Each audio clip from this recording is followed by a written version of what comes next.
Hello, everyone, and welcome to a supremely bad take on an actually really good movie. Um, but before we continue, allow me to welcome my lovely guests onto the stream. 行くわよ。来世の試練よ。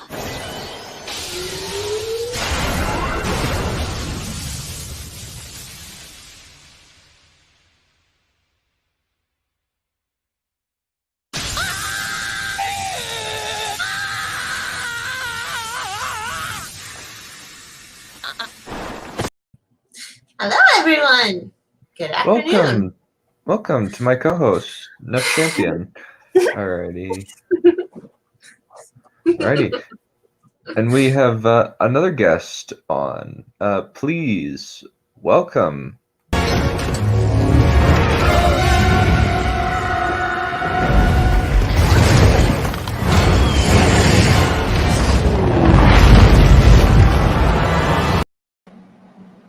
Graham Paulson.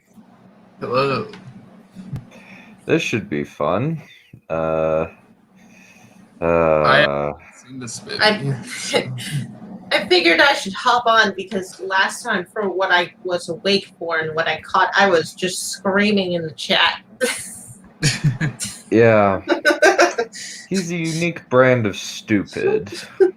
Yeah, and I don't even need to have seen the movie to know some of this stuff. Yeah.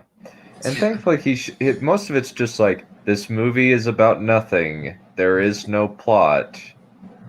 Oh, wait, yes, there is a plot, but it doesn't matter. Yeah. Or at least that's the gist that I got. Didn't he literally say in the video that there actually is, and he was wrong in like the first 5 minutes of his video? Yeah, and he said the first 15 minutes are completely skippable, but then it's like it sets the mood. It sets the mood for the movie. It sets the tone of the movie, and there's a lot of subtextual characterization going on that if you skip it, you completely miss. Yeah, So there's a lot of context. yeah, Mhm. and it's just I said this on a thread somewhere, but it was on a completely different topic, so I'm not going to bring the topic up. But just because you're too stupid to miss the setup does not mean the setup is not there. Yeah. Yeah, and this man likes The Last Jedi, which is weird. And the main thing, yeah. Well, let's No Country for Old Men, but he loves The Last Jedi. That's nice. Yeah, and he loves The Force Awakens too. He thinks it's deep. He thinks the shallowest movie recently is deep. I'd No say that shit. I think that Jurassic World is more shallow than Force Awakens, to be perfectly honest. But that's because Jurassic World is brain dead.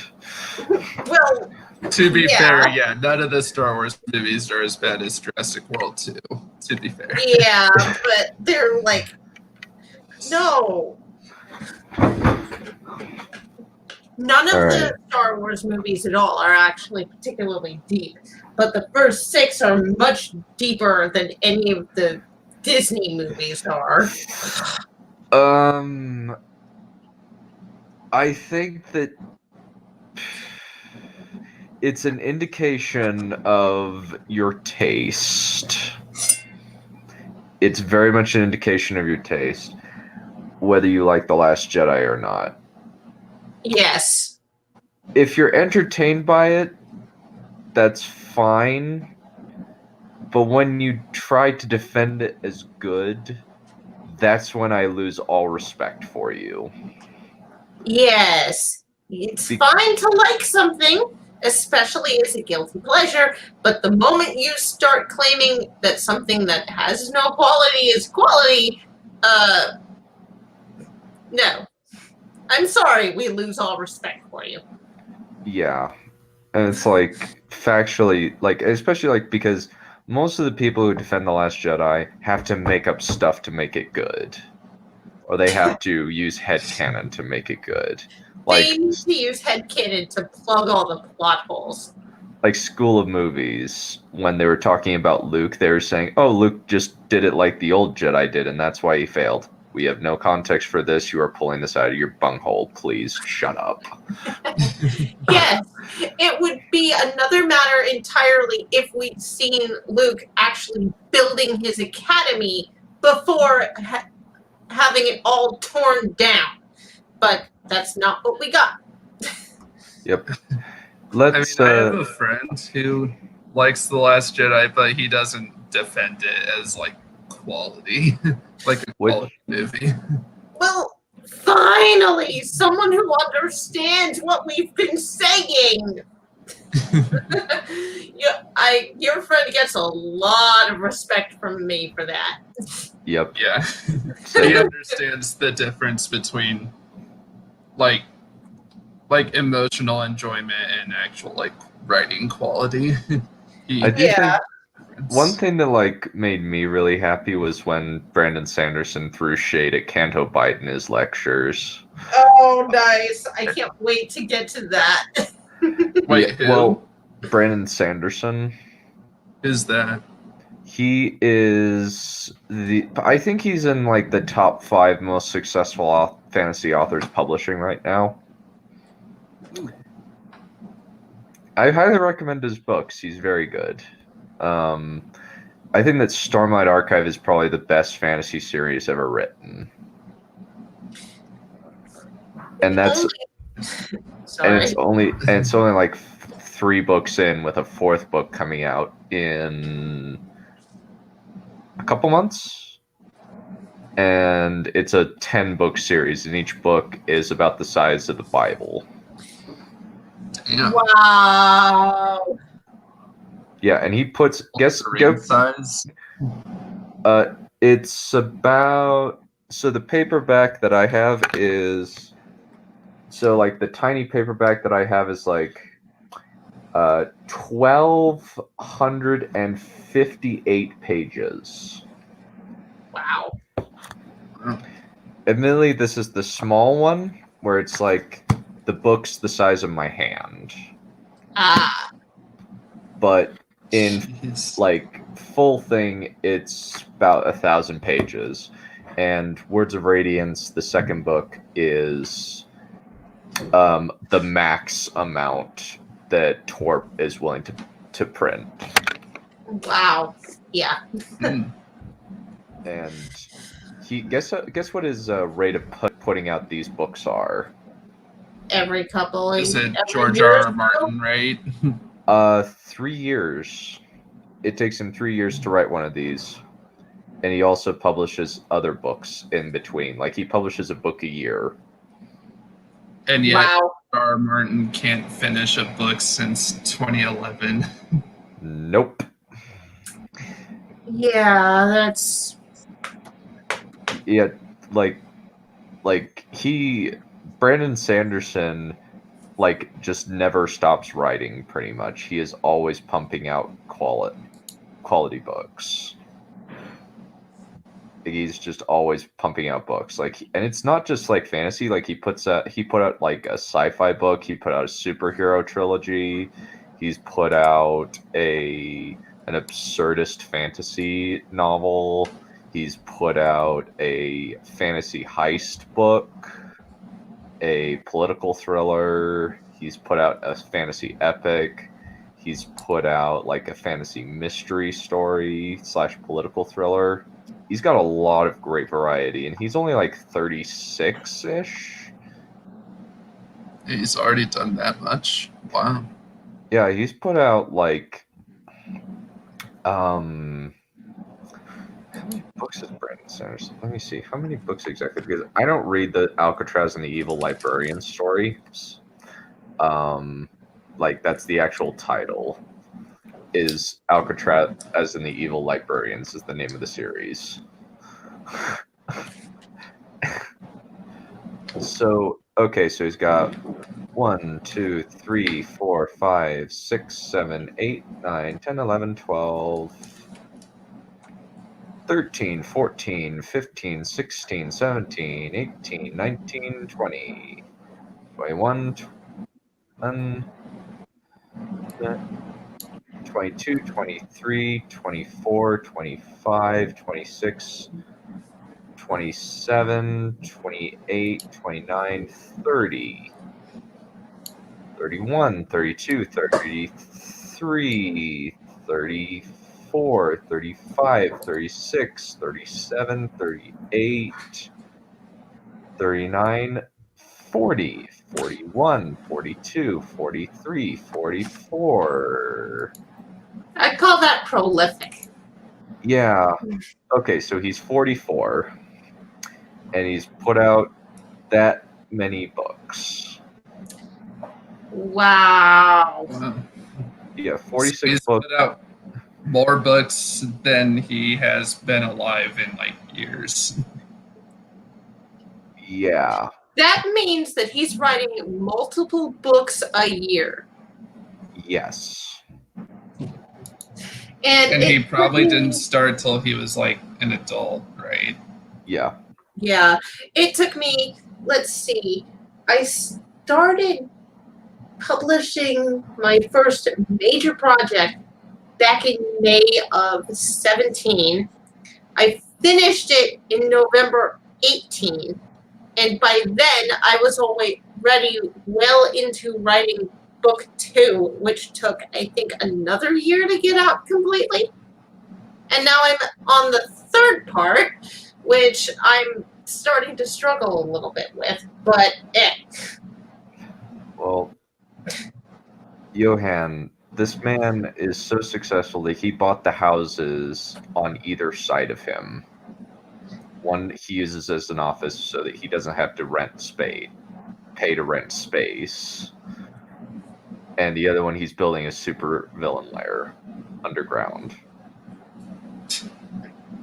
That's how he pitched it to, like, if you've seen Shadiversity's interview with him, basically he asked him, "How's your lair going?" And Brandon Sanderson said, "Yeah, it's going good.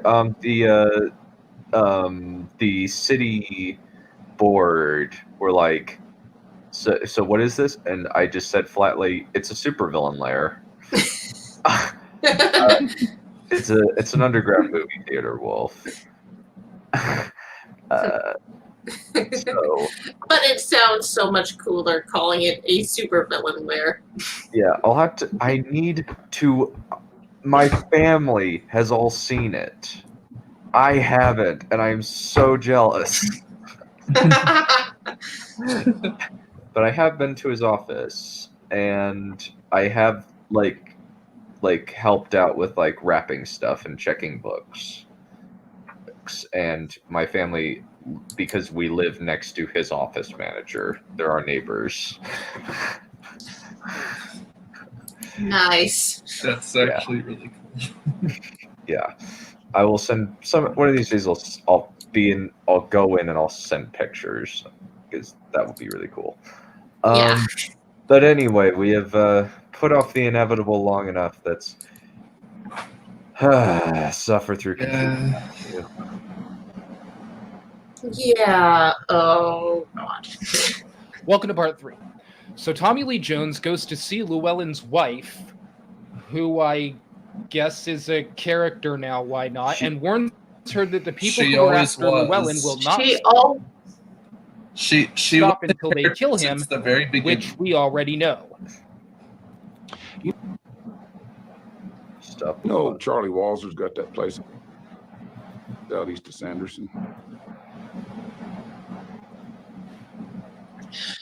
Well, she was. You know how they used to slaughter bees? Hit them right there with them.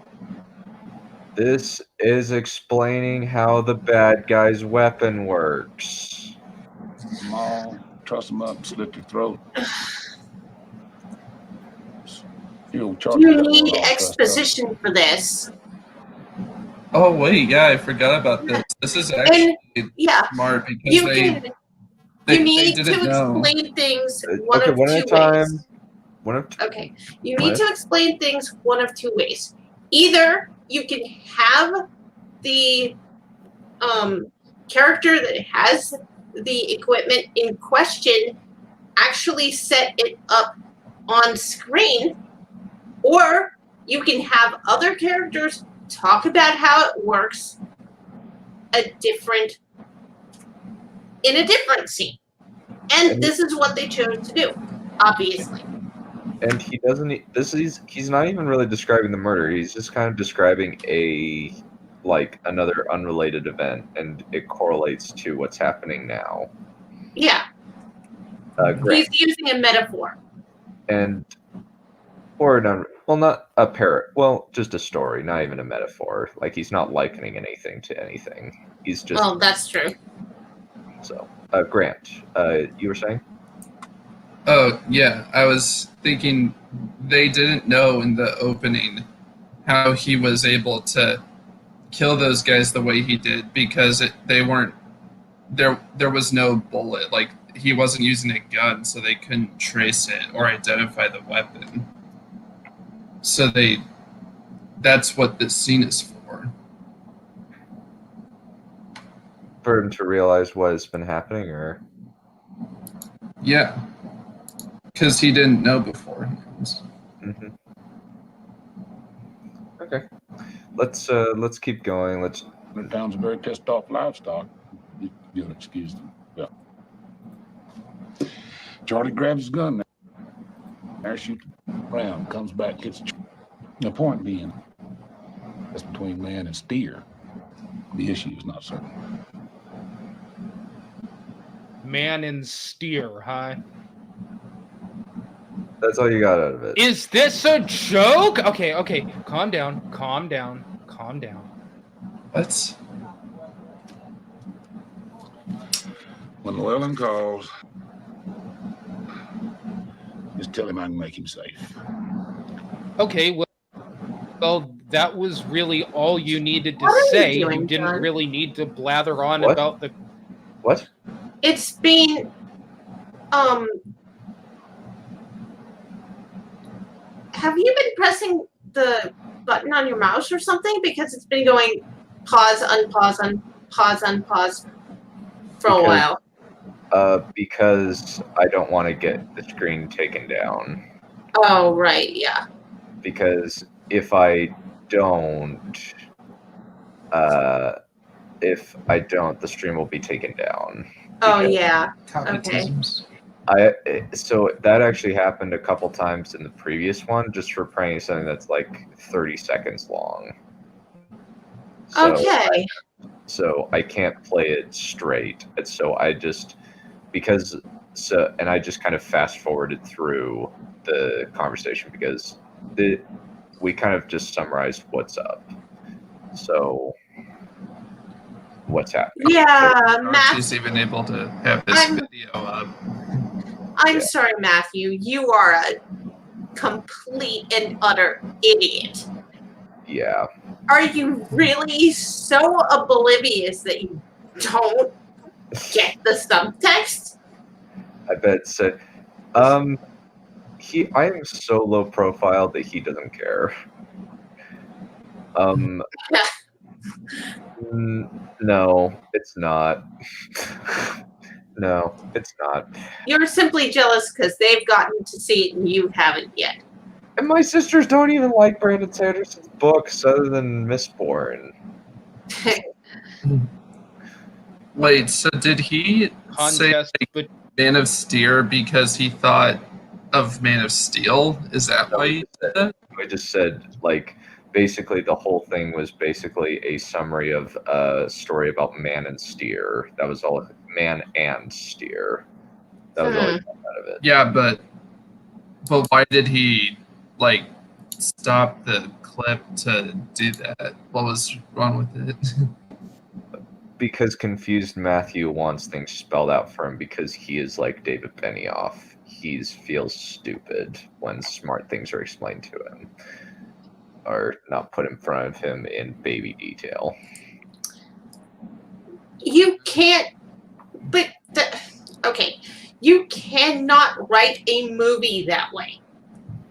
If you do, it comes off as preachy and as if you're talking down to your audience.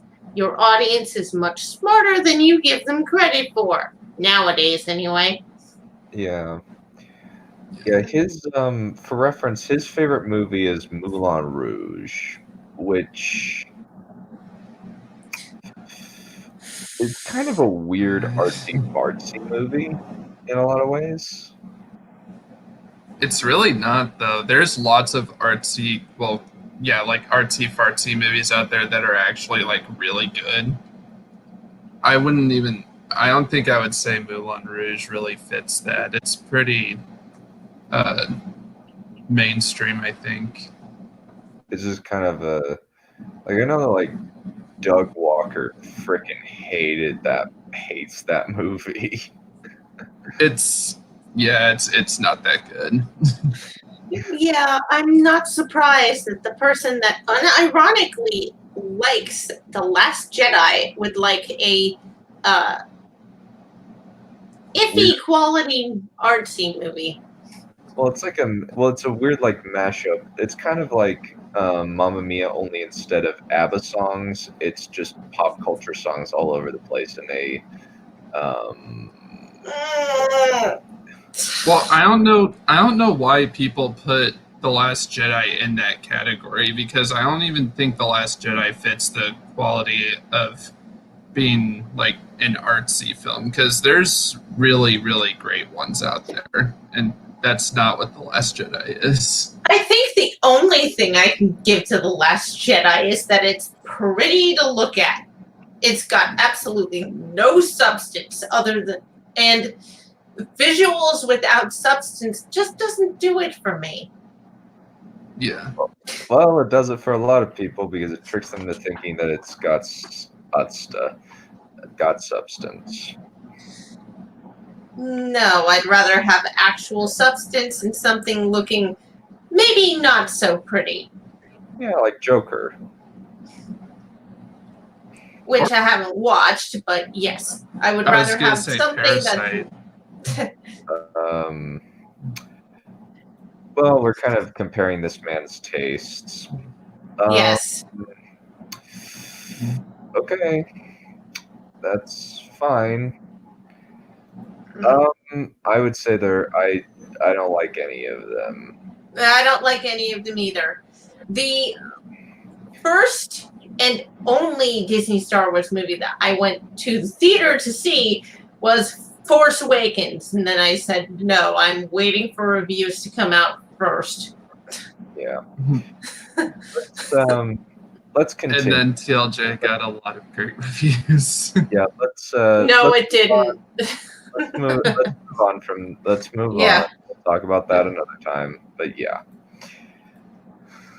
Between man and steer, but at least your long, boring, pointless, nothing to do with this movie blathering is over now. Of course, they slaughter steers a lot different these days. Oh my god! Use an air gun, shoots that little rod about that far into the brain, sucks right back in. Animal never knows what hit him.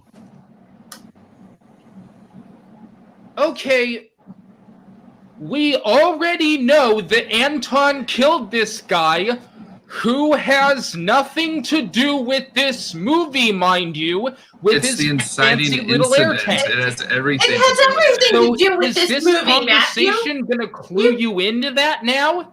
It's the thing that started the whole plot. It's the inciting incident. It's the thing you said that could be skipped. Not necessarily that. It happens like midway through. Also, he's saying this because she doesn't know about this guy yet. Yeah, she's in the dark, and that means that she's in danger. She needs to know that something's going on. Now, does that mean that the cops have to tell her every little thing? Does that mean that they can tell her every little thing? No, but she needs to know that someone's out there that is killing people pretty much indiscriminately so that she can take steps to protect herself and her home. That is what is going on, Matthew. You From their would know point of view, this if you watched more police thrillers. Yeah, from their point of view, he's just killing people indiscriminately. Mm-hmm. Yeah. Let's continue. Are you going to put the pieces together on the fact that there was no exit wound and no bullet? Is that what this conversation is about? Is there any reason in the fucking universe why we needed to watch that scene? Yes! Yes. Every single scene in this movie is important. And if they didn't think it was, it wouldn't be in here. Yeah.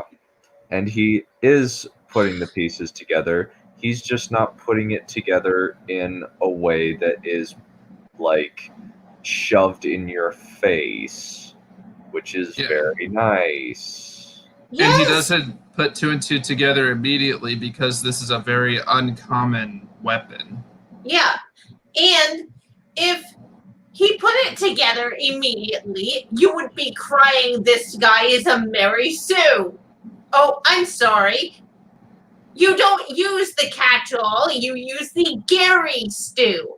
But that doesn't change the fact that you would be calling him a Mary Sue because he figured it out with no problem at all. This is how police do their jobs. They have to work through every piece of evidence they get. Oh dear. Like, I'm not the biggest Korra fan in the world. I haven't even watched Airbender yet. It is.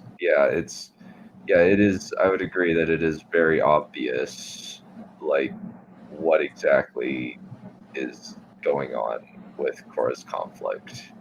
It's basically just, like, she's trying to overcome her recklessness. She doesn't do it very much, but it is there. And the arc of the character is very confused throughout the series. Of the writers, like, both being dicked around by Cartoon Network, but also there's also just, like, they didn't really do long-term story planning for the series. So at least it doesn't seem that way from the reviews I see people give. Yeah. But yes, the way this works is that the police have to gather the evidence, they have to put it together in a certain way, and sometimes they don't get all the evidence at once. And so they have to go looking for the evidence, Matthew. If they don't have the complete picture, which is what the evidence paints for them, then they miss things. And they have to figure things out, sometimes by talking, sometimes by telling someone, like this woman here, that she needs to be careful.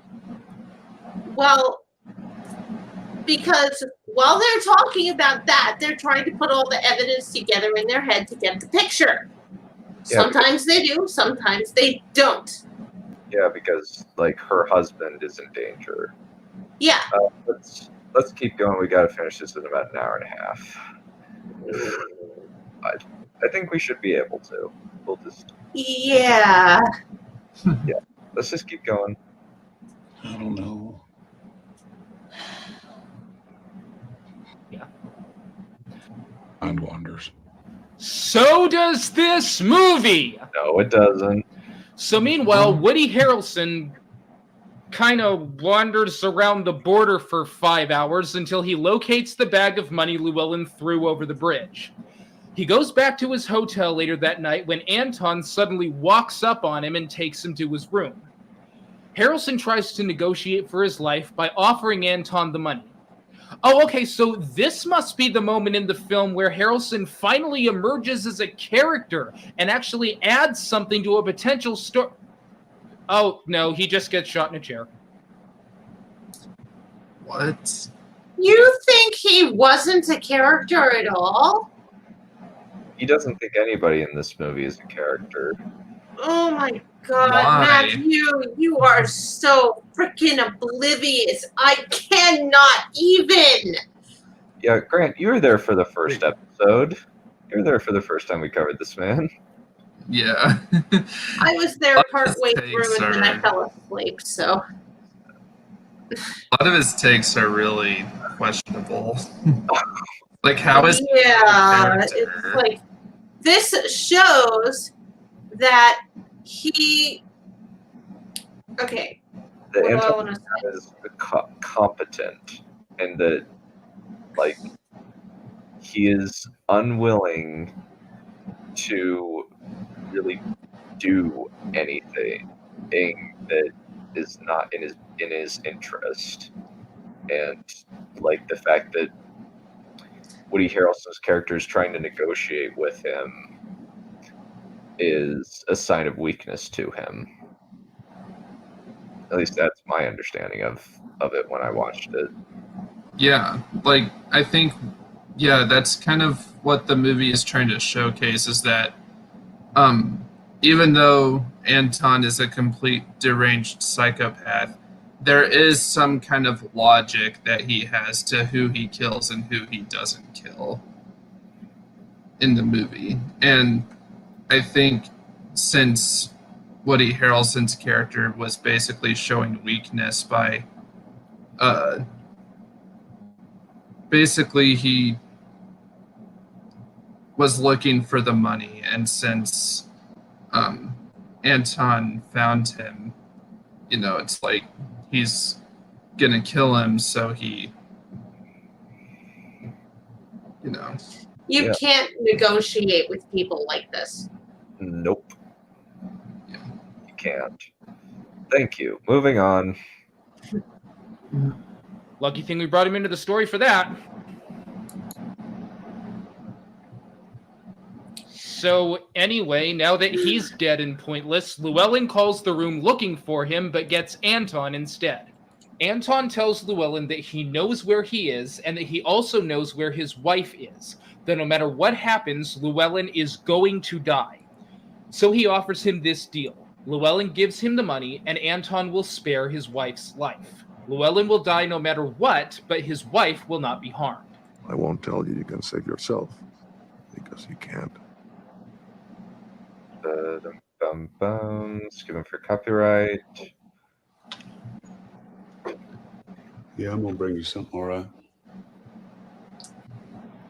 Yeah, but at this point, since I've never actually watched the movie, I don't trust him to not kill her.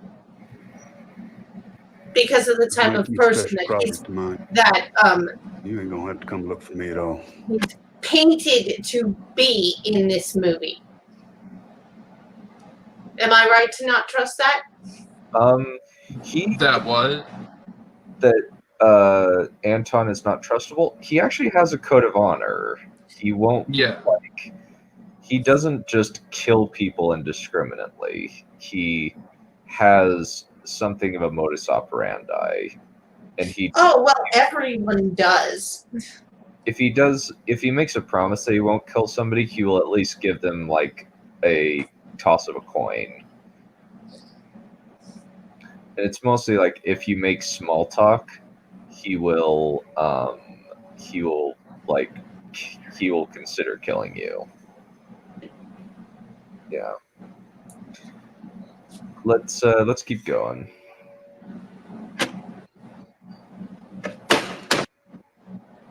You know, this is almost going to be off topic, but for me, the best part of the Predator movie is the part where Schwarzenegger's character stops running and decides to stand his ground.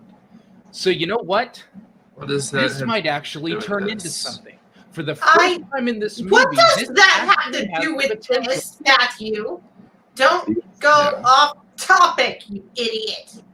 He's What does Predator have anything to do with this movie? basically he's likening one moment in the movie to another movie. Ooh.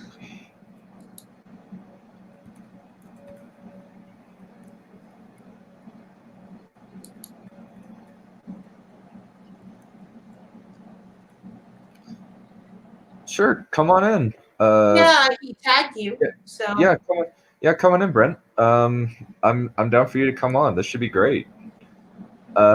Anyway, let me see.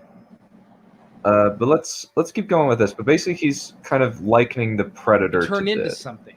For the first time in this movie, this actually has the potential to turn into something interesting. So Llewellyn goes back over the border and buys some new clothes. Then he makes a call to his wife. Well, look, I want you to meet me at the Desert Sands Motel. Oh no, no. he's gonna bitch about the fact that Llewellyn gets killed. I know he is. I know exactly where he's going. Yeah. Isn't that the point of the movie, though, that he gets killed and the guy gets away? Yeah, it's like an unceremonious death. Like it's. I'm gonna give you money. I'm gonna put you on a plane. Llewellyn, I ain't gonna leave you in the lurch. No, look, this works better. Look, with you gone and I don't have the money, you can't touch me, but I can sure touch him. And after I find him, I'll come and join you. You know, I gotta say again, this is actually kind of cool. The movie is finally making me interested in this. I'm really curious to see what's going to happen when Llewellyn stands his ground. He's So still Anton going goes to die. Stephen Root's office and shoots him in the... Okay. Pause for a second. Well, for one thing, we have our fourth guest, fourth person on the stream. Let me grab his entrance real quick. Okay. Let me see.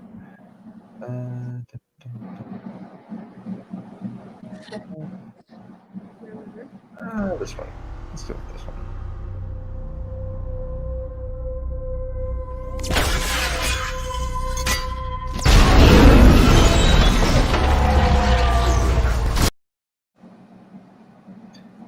Hello. Howdy. Hello.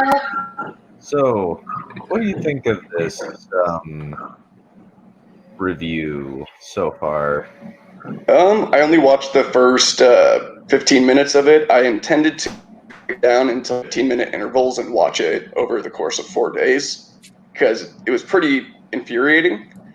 Not infuriating on it, but it was just like you have to pause every 10 seconds because he gets a different thing wrong so frequently or contradicts himself. Oh my god. But I actually got distracted because I was presented with a couple interviews for clients, so I totally forgot that the stream was even happening. Yeah. Yeah. No, it's fine. Yeah. So when I got here, you were talking about his code of honor. I can explain his code of honor. Yeah, go for it. Not even technically about honor. So, well, first of all, in the beginning, he says that Anton is a metaphor for death, which is not correct. He's more of a metaphor for evil and how it's more persistent than good and too difficult for good people to understand. Which when he says like nothing happens, that Ed Tom's character shows things aren't how they used to be, that's specifically not what his character is about. His character arc specifically shows that things have always been bad throughout history, and that it's through the passage of time that one becomes aware of the extent of its pervasiveness. So it's the fact that he's afraid to confront it is basically kind of indicative of like, how would I phrase this? Sorry, I'm talking about Ed Tom over Anton, but the fact that he's afraid of it basically indicates almost a wasted life, and there's definitely a theme of generational knowledge and kind of the failure for that to be passed down.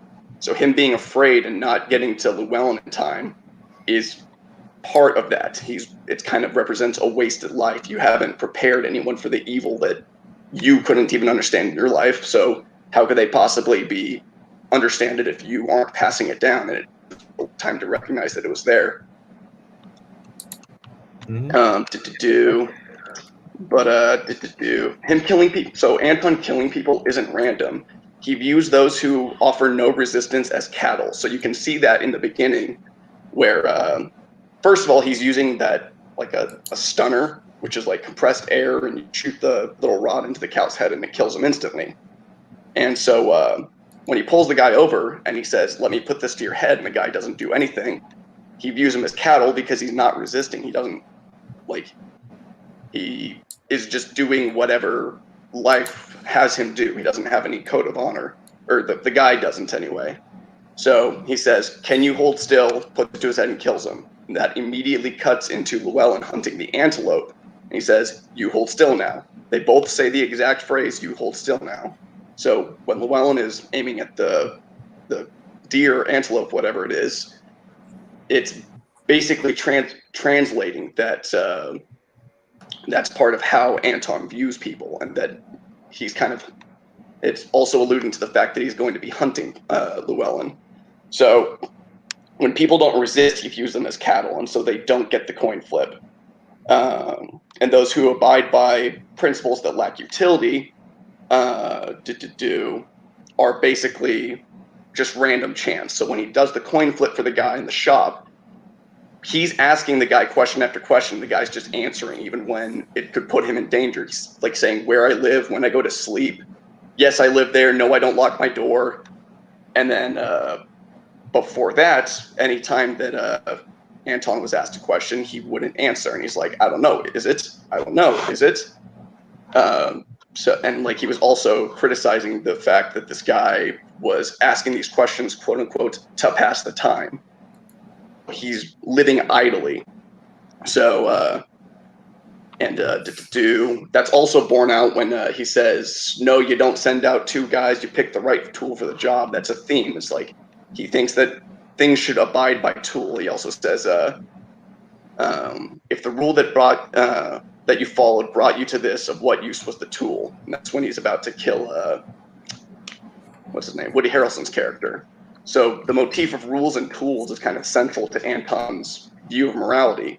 When he says, "I got here the same way the coin did," he's not saying that he's not saying that he got here the same way the coin did. He's criticizing the clerk for having no principles by which he operates. He's simply just going through life. The principles he has mean basically nothing. So in Anton's eyes, he has no purpose because the things he chooses to do have no purpose. So Anton, it's not necessarily just about having a code of honor. It's about, you need to understand what it is you're doing with your life, or in every situation you need to have a purpose. So those without, and then when Jeannie refuses to answer the question, actually I can't remember what that meant. It's been a while since I watched the movie. I was planning to watch it before this podcast, but again, I'm a dumbass. Don't worry about it. I haven't ever watched the movie, and I'm still here. So shame on you. I've seen it like a dozen times, though. But yeah. So that's my basic breakdown of Anton. I don't know if they would be pissed if he died in the way he did. To be perfectly honest, I think that because this is a thriller and it's in the specific genre, I think that people are anticipating some measure of twists on it. So I don't think that that's necessarily I don't know if I would necessarily agree with that. But yeah, let's continue. Sorry about how long my rant was. I should have written something down or something. Oh no, you're totally okay. No, I agree with your interpretation, actually. Well, thank you. What? Who cares? Stephen Root wasn't in the movie. We do not need to watch this. I know that statement goes with. Yes, we do.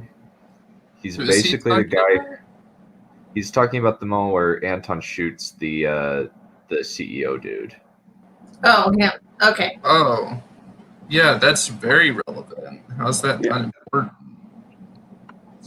It's like, Matthew, you are too oblivious for a movie that depends on subtext.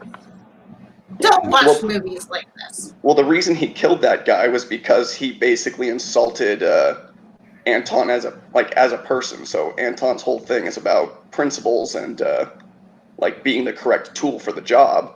And this guy sent out Woody Harrelson, who Anton is very easily able to overcome.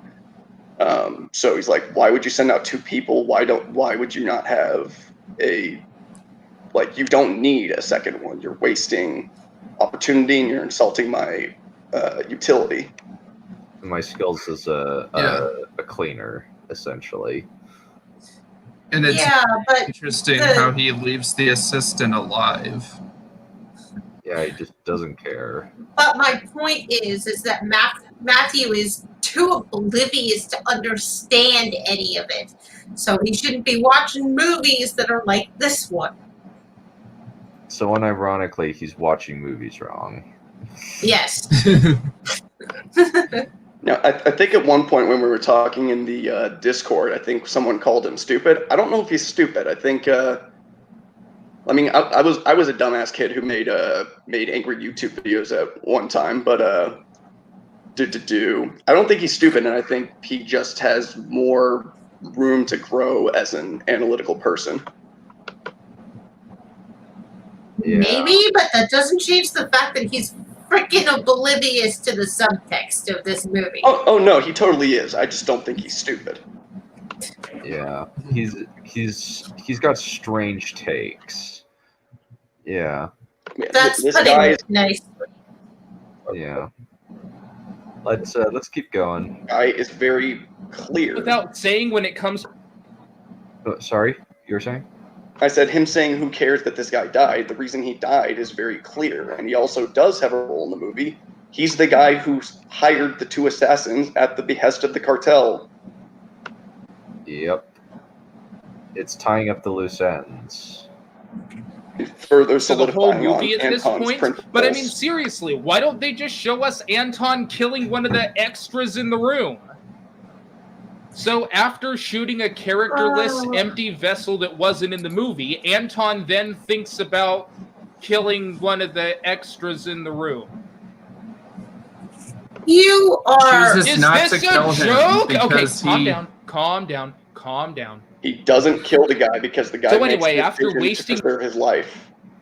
Mm-hmm. Exactly. Wait, He- what did you say? So the assistant, instead of abiding by some code of honor that would have gotten him killed, he pretends he did not see Anton, which keeps him alive. He makes a decision that preserves his life, thus picking the correct tool for the job. Ah, That's why he didn't kill him. And also it plays on the ghost theme, which we can go into later. Yeah.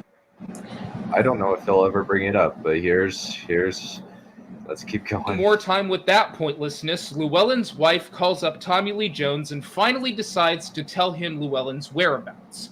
Llewellyn then gets to another hotel where he presumably can now plot his hunt for Anton. Oh, okay, so this must be the moment in the film where Llewellyn finally emerges as a character and stands up to Anton.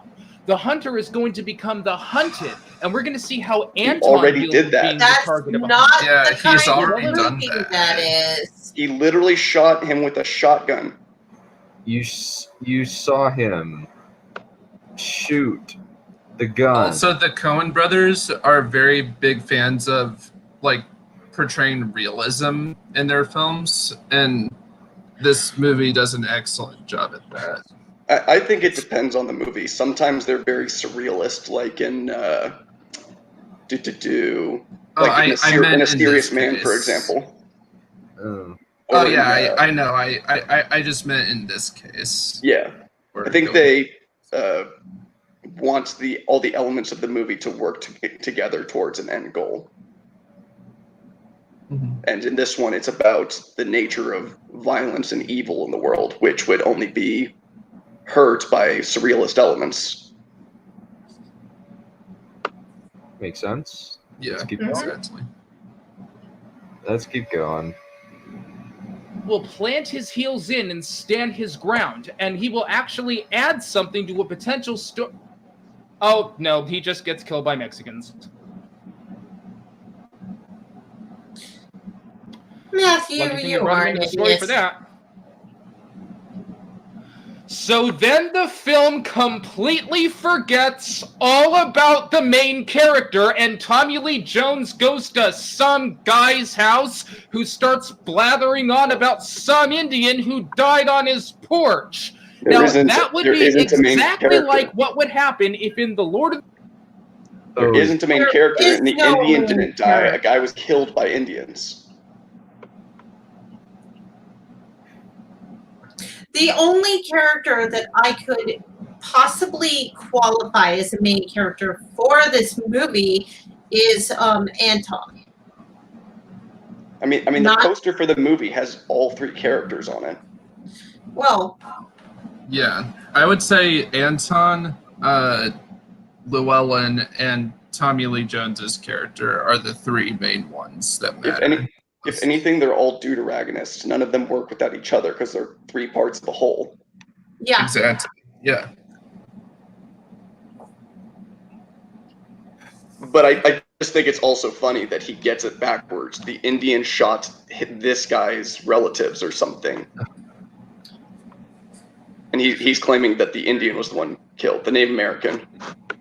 Yeah. This guy has a very simplistic outlook on what structure and subtext for films can be. Yeah, I'm only just watching these clips that he has in this video, and I'm already seeing way more than he thinks there is because I actually pay attention. Well, I mean, it's also kind of silly because in the first 15 minutes that I watched, he claims that there's no characters and then starts talking about the characters. But there's there's physically no way that any of these characters could be switched with one another or could be replaced without someone because Anton has specific morals that makes him, or not morals, a code of ethics, I guess you could say, that makes him behave in a certain way. And he can't hunt himself, so that doesn't make any sense. And Tommy Lee Jones specifically chooses not to go after him because of his motivations as a character. Yeah, and Matthew just doesn't understand any of this. Nope. Let's keep going. the Rings. The whole issue of the film came down to whether or not Frodo was going to get that ring to Mordor. But in the last third of the movie, Frodo just dies and everyone just goes and does something else for the rest of the time. First off, that could have happened. You could have done that and it could have worked. But these two aren't even close to being the same thing. Like, this is a complete false equivalence. Yeah. So, yeah. Go ahead. The Lord of the Rings had nothing to do with No Country for Old Men. See, the problem with the analogy is that Frodo is specifically mentioned to be an essential person. He is a special person who's the only one capable of resisting the ring long enough to get it there. Now, there is the plot hole of the Eagles, but whatever. That's not what he's talking about. Llewellyn is yet another one of Anton's victims, or a victim of the cartel, of evil in general. You can kind of, okay, I'm not even going to go into subtext because he hates the subtext, so let's just put it this way. It's not about Llewellyn winning. That's not what the plot is inherently leading towards. First of all, there's no real main character, and you can kind of see the cartel in itself as a background character. I mean, it's mentioned repeatedly throughout the film. I mean, the guy who just got shot is an agent of the cartel. The cartel is so pervasive that like some CEO of a large company is just hiring assassins. So that's part of what Tom doesn't understand, is that how much influence evil has, and he's never noticed it before. And Llewellyn is just another person in that web. He's not like, it's not like he's this central character that represents the last hope for mankind. He's a person who happened to get caught up in this business. I mean, it starts off with us not seeing the cartel kill each other. It's just there. It's very slice of life in a lot of ways.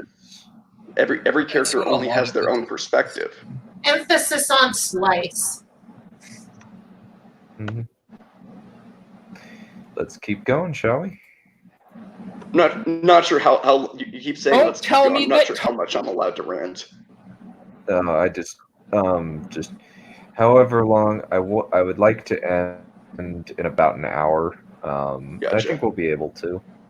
Yeah. Tommy Lee Jones was the main character. Bullshit! He didn't do anything. All he did was sit on ass and talk about the struggle between man and steer. You made this movie about whether or not some guy was gonna get away with a bag of money.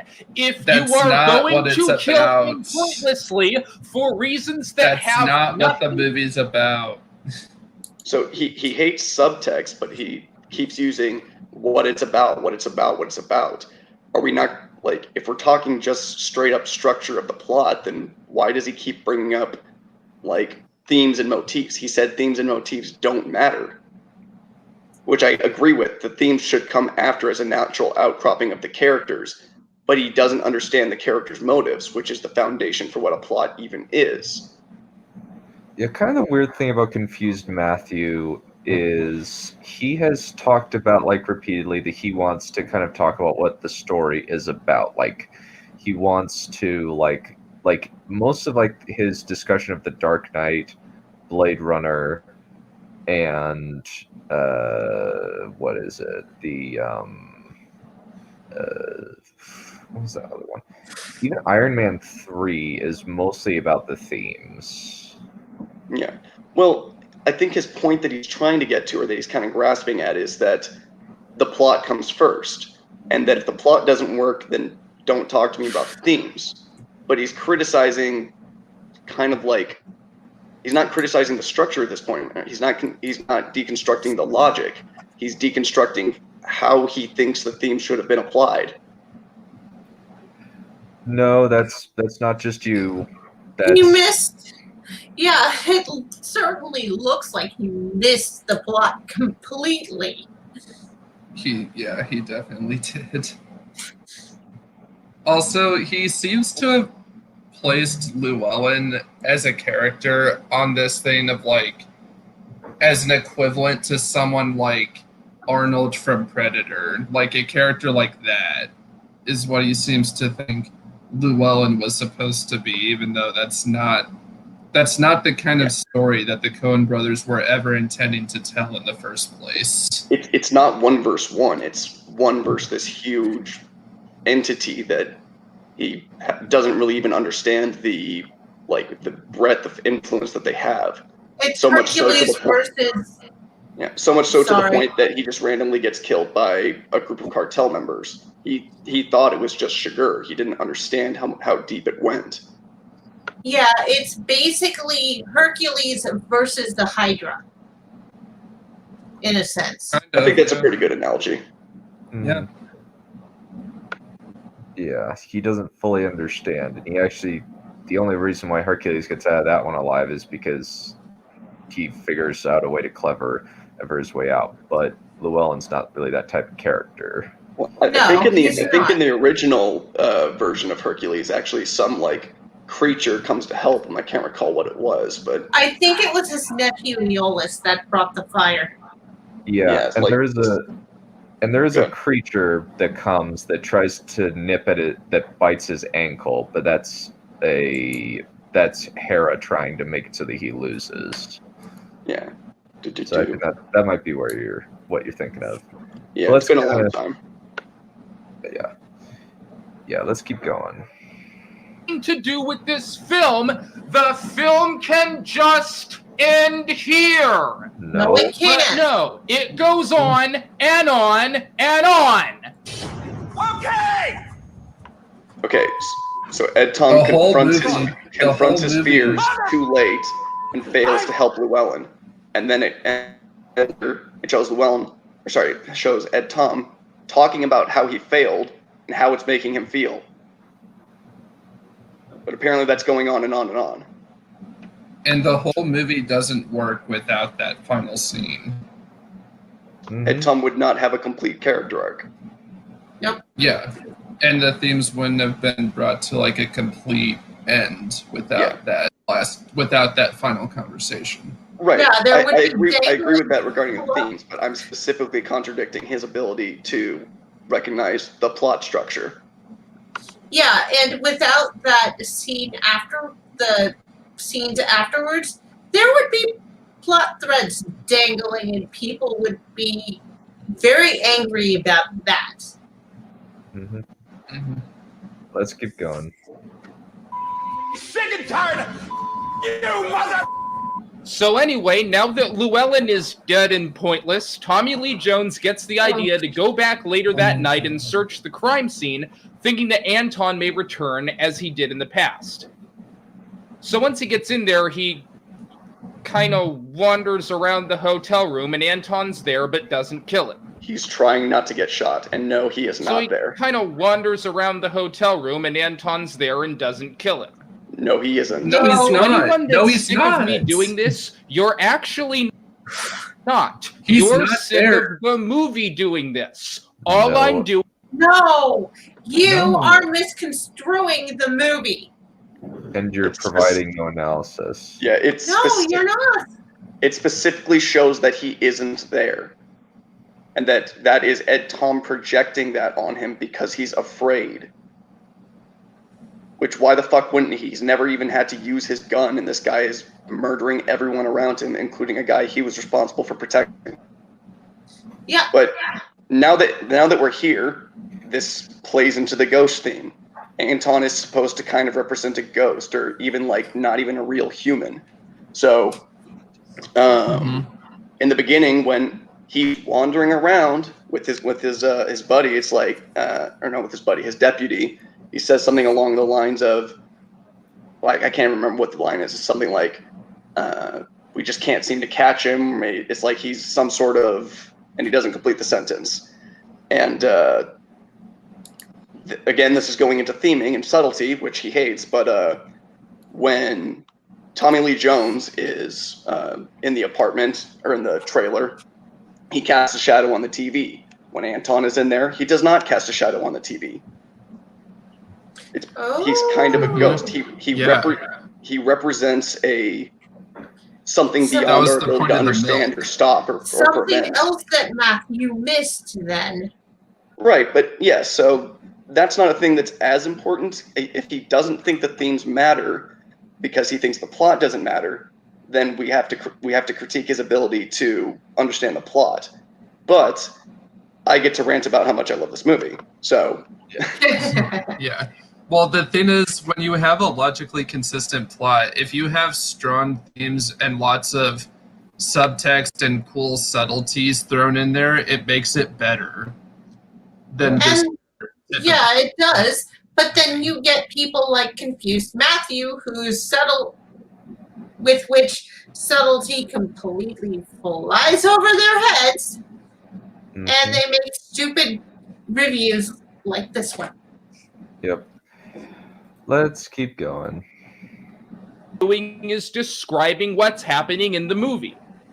Okay, no problem. I'll go ahead and skip it this time, which is what the audience should have done. Just skip it. it shows he got there too So anyway, late again. after The briefcase is bumbling already around gone. aimlessly, Anton doesn't even need to be there anymore because he's already succeeded. Yeah, And there was nothing he could have done about it. Or sorry, maybe there was, but he was too late and he didn't. Yep. it's him realizing he was too late that's important. And him going around the house like that, it's him realizing that he's too late. Well, even if it's just the plot, he's looking around because he thinks the guy might be there because the door was busted open in the same way it was at Llewellyn's house. So he has his gun drawn, shows him drawing his gun, which he didn't do before, because now he's prepared to use his gun, and he's looking around to maybe have to shoot a man. That's why he's moving slowly, because he's not just going to wander into the dark when the lights are out. Yeah, that's what cops do when they get to a crime scene. Mhm. That's just wandering, Neph. And Yeah. ultimately, this movie is an very atmosphere driven, and it works along the lines of like it's a slice of life where the only like fantastical, I guess, element is Shigur, because Shigur is an extremely like competent villain. Yeah. Who like just seems like he's on like another like plane of thought in a lot of ways. Yeah. A He's lot of the almost an idea, a ghost. But I guess this guy doesn't understand slow burn, or he chose specifically to not like a quote-unquote action movie being slow burn. So people had kind of the same criticism of Drive, but if you think about it in terms of like, for example, Alien or what was the other one? The Witch, where they're very, very atmospheric and it adds to the horror. I don't see how atmospheric slow burn can't contribute to tension in a quote-unquote action movie in the same way it can in a horror movie. Actually, I would add Dracula, which we just watched, to that, because that was very atmospheric. Yeah, it was. Yeah, and it terrified Neph. Yes, I was terrified the movie entire time. for my Avatar. I don't know if you guys have seen the movie called The Lighthouse. That movie is very atmospheric. I've heard of it. I need to watch it. It's very, very good. I imagine it is. Let me see. Let's keep going. Shall we see what other bad takes he In a hotel room, Jones goes to some guy's house who, as I previously stated, blathers on about some Indian that died on his porch. Okay, well, that was a while back, even further than Jones's experience. Yeah. Wrong again, but we already went over this. So I guess well, this things were never what they used to be. This is part of a... No, he doesn't say things are like... Anyway, after wasting more... He says things are the way they used to be. You're just now realizing how it's always been. He specifically contradicts that that notion. He said he says something along the lines of this country's tough on people. I can't remember exactly the line, but he basically says this world's always been evil. This country's tough on people. It's just, yeah, I don't remember the exact line, but the long and short of it is that it's always been this way. Yeah. It's not that you're abrupt. Yeah, like you said, he's not abruptly realizing the badness in the world. It's, or at least like the world hasn't changed. It's basically just you're seeing the world for what it is again. Yeah, so he's directly contributing to his arc by contradicting his beliefs. Mm-hmm. Alrighty. Let's keep going. For time with that pointlessness, we cut to Llewellyn's wife, who goes home to find Anton there. Wait, what? What? Who gives a shit if this woman dies? She wasn't even in the movie. We do not need... Yes, she was, you idiot. And Llewellyn cares. Llewellyn did all the things he did to protect her. Well, actually, no. He did it to give them a new life. So he took a risk and made decisions to protect her. And Anton says, if you give up and let me kill you, make it easy on me, I will not kill her. He made a promise. He's a man of his word. That is one of the most important things to him. So he goes back and kills her. It's him fulfilling his promise to a dead man. Then he offers her a coin flip. She says the coin has no say. So the reason why he's going to kill her, and it's actually really subtle the way they show that he killed her. I'll go into that in a second. But the reason he kills her is the opposite of the reason. Is the same reason he didn't kill the assistant. She's choosing to. She's made decisions about whether or not she should die. And honestly, I think like, what's his name? Anton probably respects that, but he also understands that the decisions you make have consequences, which is why in the first place, and which is why he kills her, because she makes a decision, and the consequence is what it has to be. She did not take the coin flip, so now it is up to what the tool has decided. And he wipes his foot on the patio. Yeah, yes. Actually, he doesn't wipe it. He checks his shoes. Yeah. Which is what he does after he kills Woody Harrelson. Yep. Or sorry, he doesn't check his shoes. He keeps his shoes from... No, he does check his shoes. Never mind. Yeah. He definitely lifts his shoes off the floor to not get blood on his fancy boots. Yeah, it was like a nice, cool little subtlety that he does after he kills people. Yeah. Yeah. Let's keep going. To watch this! And the annoying thing is that the movie tries to make whether or not she died some kind of cerebral mystery in the end. No one cares if... We've already covered this, but no, There's definitely a correct answer. There are subtle context clues. But you don't do subtle, do you, Matthew? Well, but again, he's saying like it's anticlimactic that Llewellyn died, but Llewellyn has made choices, one of which was not to surrender himself, which Anton specifically told him, if you resist, I will also kill your wife, and I know where she is. So this isn't even like just like theming. He's saying like, now he's dead, so nothing matters. No, he's dead, and now his choices are still carrying on, even though he is no longer capable of changing what his decision was.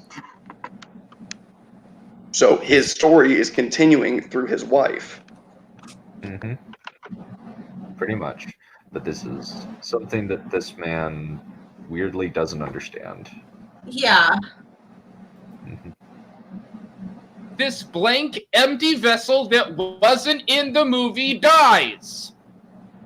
She works at Walmart, So dude. She's not anyway, supposed to after be highly wasting more intelligent time and with that interesting. pointlessness, Anton drives away when he suddenly gets in a random fucking car accident, gets a shirt from a kid, and walks away. Then Gary Busey shows up and a plane falls out of the sky and lands on Doug Walker's face. Jodie Sweetin starts dancing to Love Shack. Or just pick any random thing off the top of your head and replace that ending with yours. If we are going to be random and pointless, why not? It's not. It's not. So anyway, Yes, after wasting more time with that pointlessness, even though the movie actually ended 20 minutes ago, Tommy Lee Jones sits on ass at home and talks to his wife about a dream he had that night. Can I explain why the car accident occurs? Oh, I know why, but yeah, you can go ahead. You can go first. I don't know because I haven't seen the movie, so go ahead and explain it. It's juxtaposition between him and Llewellyn, correct? You can go ahead and go first, Grant, and then I'll see if I agree or... It's been a long time since I've seen this movie, but if I'm remembering correctly, I think it's kind of trying to show like just the randomness of how death is like an inevitability, and even for Anton, who's like was it like he's supposed to be like a ghost in a way, but even for him, this guy who we've been seeing throughout the entire runtime is a really competent force to be reckoned with. Yeah, he's no more immune than any other person. Yeah, so it's interesting that this guy is capable of using the term random and then not understanding that Anton has literally been talking about randomness the entire damn movie. So literally part of how he decides how some people die based on their decisions is through a coin. They're basically a coin. It's random. They're not making any decisions. Whereas he is not random. He makes decisions. He has principles that are full of utility. So for him to randomly get killed by a car, being this person that plans every decision, that does everything for a purpose, he then is randomly hit by a car. Who knew that sometimes words that people use and that you have used in your own goddamn sentence go together? But yes, and it is also to humanize him, and he's not an entity, and it's the same way. And it's interesting that this guy doesn't understand that after Ed Tom talks to can't remember the guy's name, talks to his buddy about how no, this isn't some mystical thing. It's not like some new thing. It's not like this like huge what would be the term? It's not like whatever. It's like it's not what you think it is. It's all just human nature. It then instantly shows Anton being humbled. He's not a god. He's not a ghost. What you believed is wrong. Like this guy is stopped, and that contributes to Ed Tom's art because he was running from a ghost that he was terrified of because he thought the guy was like a superhuman, and then the guy just gets randomly hit by a car. So anything could have stopped him. He's a human. But Ed Tom was building him up like a god in his mind that terrified him. Yes, it's a very symbolic car accident, Johan.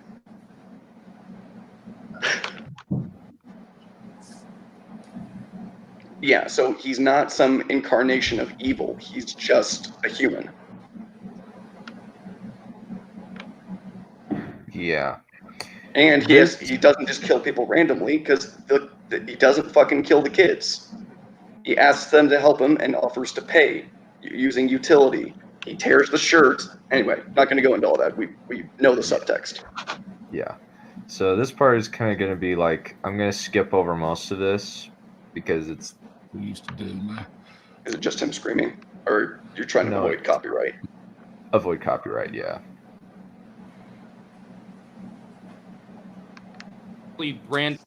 What were the two dreams, by the way? Does anyone remember?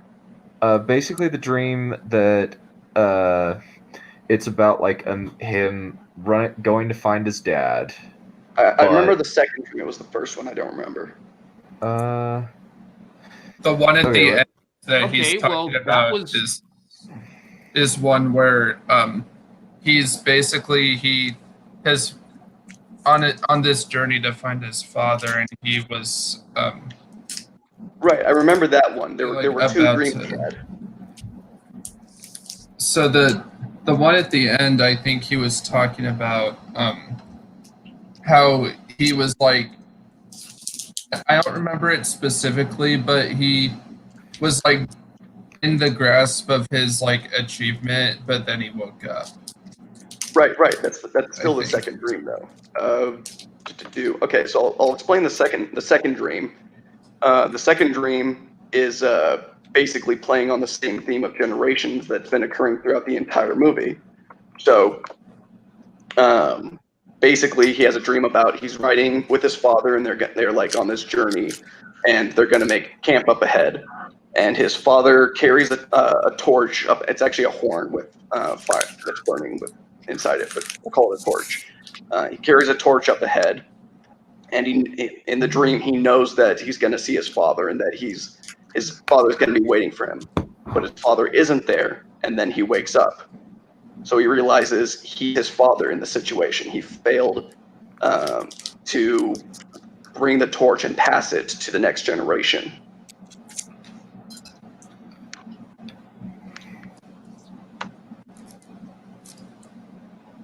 I think I remember the first dream being about him being a young sheriff again or something. But he also kind of tosses it away offhand. It's not the more important dream. Let me look it up real quick.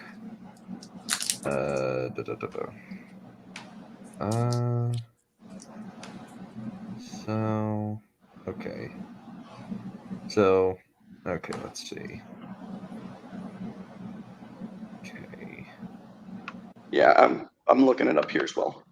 So, Both of them had his father. okay. So,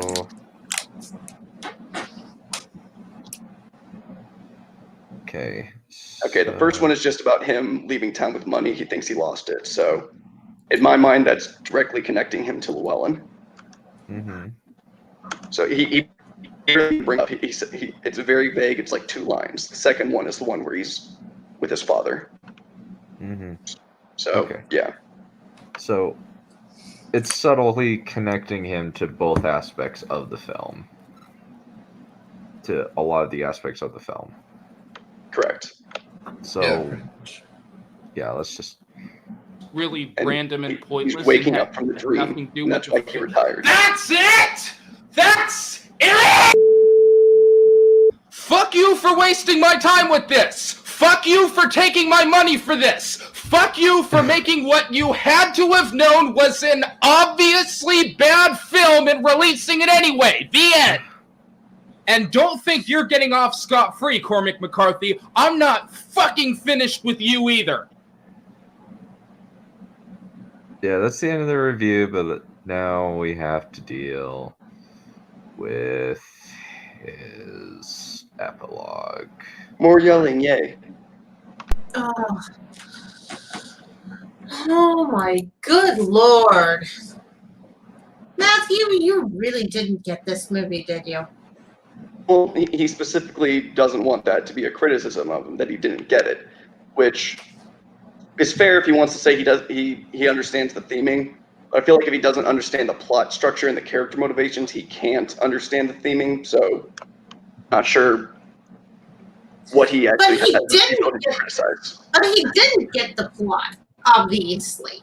I agree. He even makes small, easy mistakes. Like all he had to do was certain kinds of movies, check that scene to know that the guy, like he even got who killed whom wrong. Anyway, we could continue. And television shows that just aren't my thing. I can tell you that I think they suck, but I can't tell you that they do suck because my dislike for them is personal and subjective. Then there are some kinds of movies and shows that I think can be measured against the pros and cons of their own standards and can be found to be lacking on more objective grounds. With regard to a movie like No Country for Old Men, Oh, God. And it's really sad that he lumps The Lion King, which is arguably one of the best animated movies in the history of Disney, as a sucking movie. Ugh. Essentially, every Coen Brothers movie is pretty much plot-free. Go on IMDb, look up goofs, try to find one. Try to find one that isn't just like a slight anachronism or something. That's not what I was talking about. Oh yeah, I'm aware, but I can't comment on anime. Yeah, but I wasn't commenting on anime. I was commenting on a Disney movie. Oh, which movie? The Lion King. We'll get to Lion King. We'll get to the Lion King. He has a review and a re-review of it that we are going to be tearing apart. Not this month, but maybe next month. Done? Yeah, I could be down. Yeah. But yeah, so he's criticizing like the plot, but he doesn't understand that the plot is 100% solid. I get that you might be able to say, oh, if you want to focus on themes, there needs to be a through line, but there is a through line. And it's very slow, so it's very easy to follow. It gives you time to chew on all the themes because it's not about this blows up, this blows up, this blows up. It's about allowing you to digest everything that's happening. Except he would prefer for the movie to come out and say the themes to your face, even though that's not how themes work. Hint, hint, Last Jedi. Hint. Hint, hint. Yeah, if you have to directly state your theme to the audience, then you haven't properly communicated it. I disagree. I think that in general, that's the principle. I think if you're telling a traditional story, that is, but movies like The Holy Mountain specifically talk directly to the audience, and that's a beautiful movie. Well, I mean, it's not that Well, you that's not what I can't meant. do it, and it can. It's not that you can't do it. It's just that if you have no other choice but to do it. I think it's if you break a convention for its own sake, you're probably doing it wrong. But if you break it for a purpose, then it's less likely to be done wrong. I suppose. Okay, done. Finished. Go ahead. Oh, okay, yeah. We should probably do that. We could just watch it I guess we could do like a double feature and just kind of watch through it. Since yes, sorry, for some reason my thing lost connection and muted me, but let's finish this. One general rule about me covers basically the entire course of my complaints. I have zero tolerance for obscurantism, not just in films, but in any form of What the art or hell is literature you that? can name.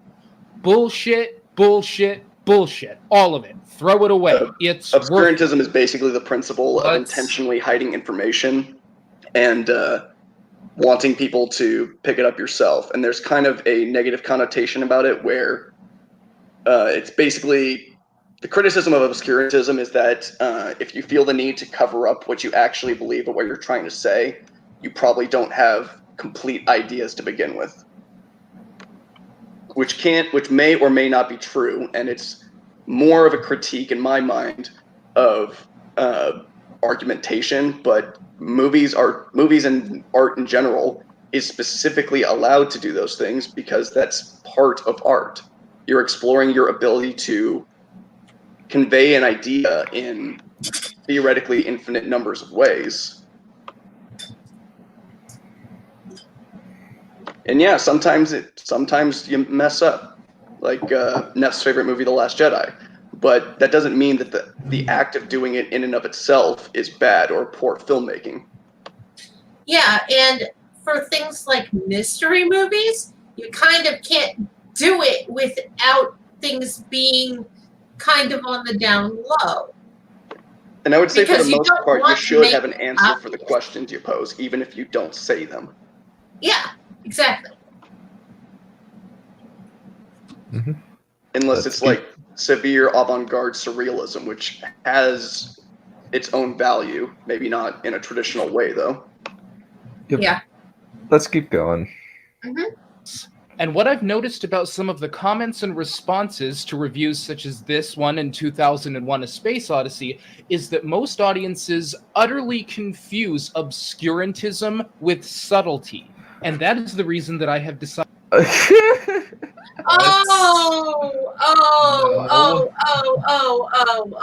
You. Not the same thing at all. And no, it's not. And subtlety goes over your freaking head, Matthew. Yeah, let's keep going. We've covered this already. Ugh. Let's see. Come on. Decided to do this epilogue. For a good example of subtlety in a film, I repeat about The Sixth Sense.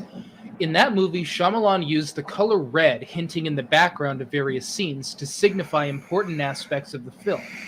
But a much better example of subtlety done well comes from just about every single facet of the movie Pulp Fiction. To give one example, it is said in one of the conversations between Mia and Vincent that the only thing Tony Rocky Horror touched of hers was her hand when he shook it. Through the rest of the film, Vincent struggles with his desire to be seduced by Mia, but at the end of the story, all he touches is her hand when he shakes it. These two examples work well because the subtlety in the film is working in concert with the story. Okay. It is not, for example, the color of red just dumped arbitrarily in the scene, connecting to nothing but... How is that arbitrary? Well, he's saying that all of the stuff in No Country for Old Men is arbitrary. Which just goes to show that he doesn't understand the plot at all. I think he's also probably at that stage of criticism where he uses hyperbole and like he wants to have kind of a hot take. Whereas I don't know. I feel like I'm more at the stage where it's about nuance and you're trying to consider every possibility, every angle, and also structure. Anyway, yeah, he's obviously a younger or like at least less experienced in this realm, but one of the biggest problems he's using is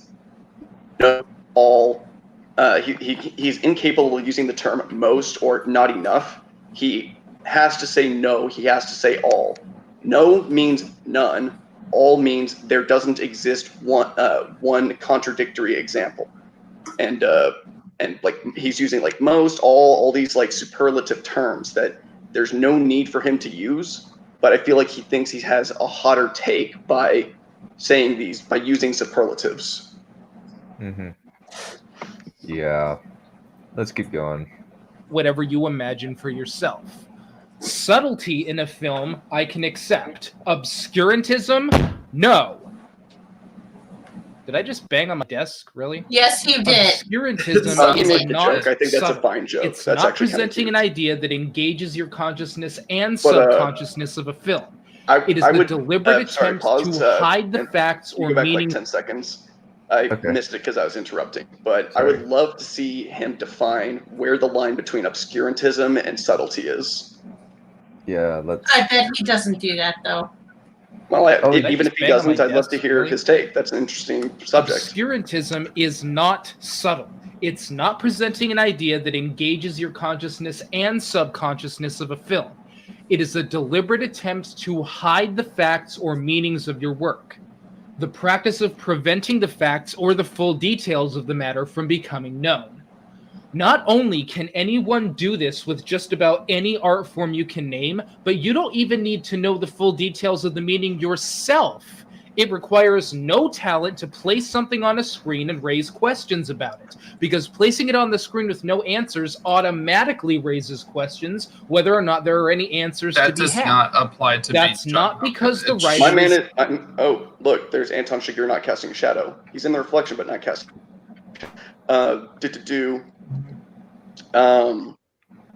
See, first of all, he's going after my man Charlie Kaufman, which is completely unacceptable. Yeah, But I what's it agree called? completely.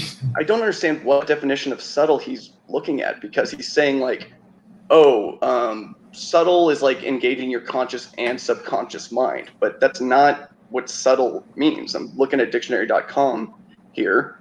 It's saying so delicate or precise as to be difficult to analyze or describe. And I realize that he has this thing where he like feels the need to say almost none, but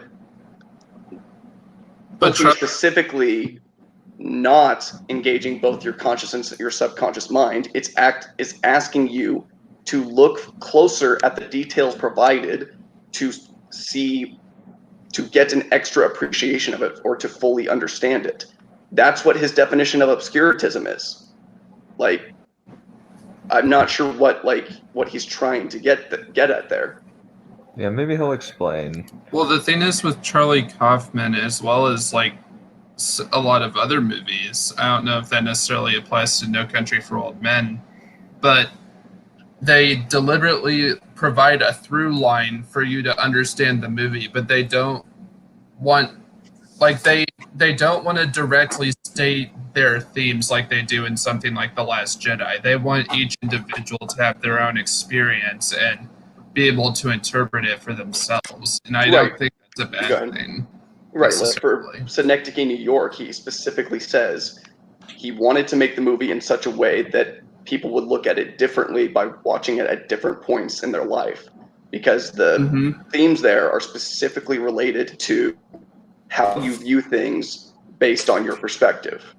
That's not obscurantism. That's giving enough detail for you to get and to take these ideas and interpret them differently based on your perspective. That's actually fucking brilliant. That's not obscurantism. Mm-hmm. Yeah, I agree. Let's keep going. talented. It's just because the writer knows you will have this reaction, whether he writes anything or not. Or she, I apologize for that. Which is why people love Now, before Midsummer. I go any further, I want to quickly make time for one sincere apology. Coen brothers, I'm sorry about all the fuck yous in my review. You're the Coen brothers. You made Fargo, you made The Big Lebowski, you made True Grit, and you're the best. In truth, this was not entirely No Country the for Coen Old Men brothers' is better fault. than all those No movies. Country for Old Men, the movie, was based on the novel written by Cormac McCarthy. Now, I'm not a literary critic, and there is no reason for me to bring this up except to talk about one aspect of the movie, so I'm just going to say this as quickly as I can. For the most part, Cormac McCarthy is just a shitty writer who doesn't know how to write, so he typically writes in a genre that tries to fool you into thinking that he can. Oh. Oh, fuck you. Oh, wow. Okay. Okay. So I have not read any of his books, but his name is familiar. So it's He wrote The obvious. Road. He wrote. Now, that's actually a decent criticism of him. Not a lot happens in his books. He has extremely purple prose, but you don't have to be Ernest Hemingway to convey an idea.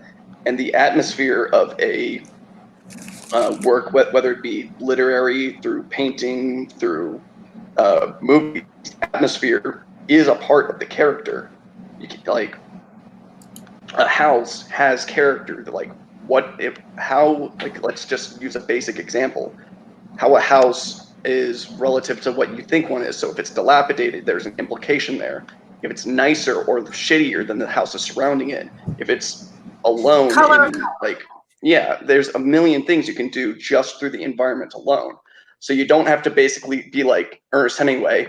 The fish did this. I responded to the fish this way. Then the fish did this. Then I did this. You don't have to like be right on the button to be conveying a message. Now The Road is really hard to read because I'm terrible at reading because I'll read an entire paragraph and forget what I just read. But like Cormac McCarthy is definitely extraordinarily purple in his prose. I doubt he's as bad as the person who wrote Framing Monsters. Well, I've never heard of that one. There's tons of great stories and movies out there where not a whole lot happens in terms of like a plot.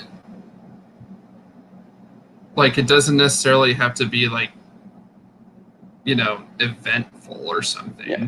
It depends on the context. It depends on what's going on. Like the mood of a scene can portray so much more than saying what the mood is. So like, would Alien have been greatly improved by when they're entering the birthing area if he's like talking the whole time? Like Ghostbusters is a great example. They're talking and explaining what's happening the whole time in the remake, whereas the original, they gave you just enough to chew on to like deliver exactly what it is they were trying to do. So you don't have to be talking the whole time, and sometimes talking more will ruin it.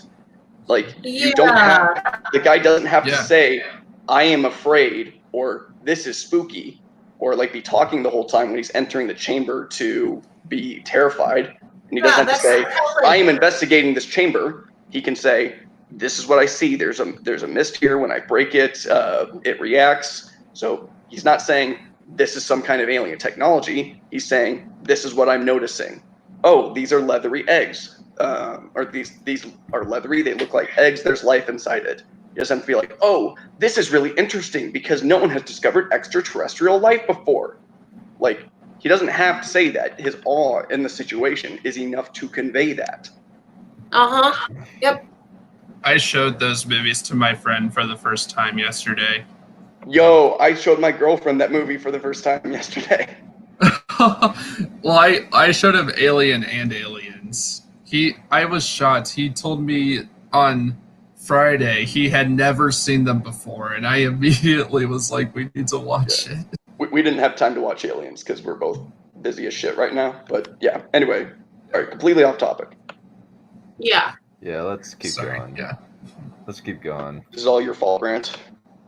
I'm sorry. That genre is known as modernism, which almost exclusively What? deals with randomness and a departure from any real truth, meaning, or That's structure. postmodernism. Basically, this shit writes itself.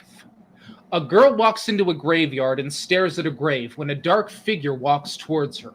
The girl's eyes tell the whole story as they react in fear, and the next day she has lunch at a diner. Government sucks. There, I just wrote the most brilliant modernist novel ever created. It's Cormac McCarthy has Postmodernist. written in Well, other that's- genres, but it's this particular That is one a cute joke, though. I really demonstrates like his that. limitations as a writer. Those who can't write shit like this. Cormac McCarthy wrote No Country for Old Men in the hopes that people would be so befuddled by its obscurant plot and lack of structure that they would just assume it was brilliant.